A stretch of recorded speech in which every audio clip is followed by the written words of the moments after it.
Epicentri del degrado. Vicenza ne ha diversi, ma uno dei principali è sotto al cavalcavia Ferreto de Ferreti. Dopo le infinite segnalazioni dei cittadini, finalmente oggi è iniziata la pulizia grazie all'intervento di AIM Ambiente e AMCPS.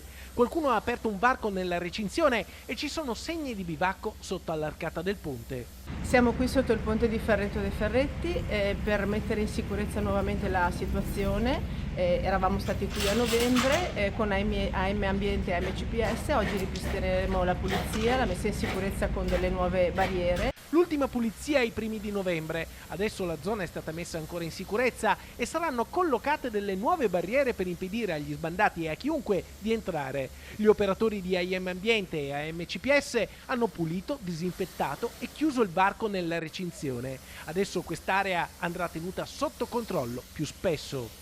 Ci teniamo alla nostra città, la teniamo monitorata e quindi torneremo qui spesso per verificare quello che succede.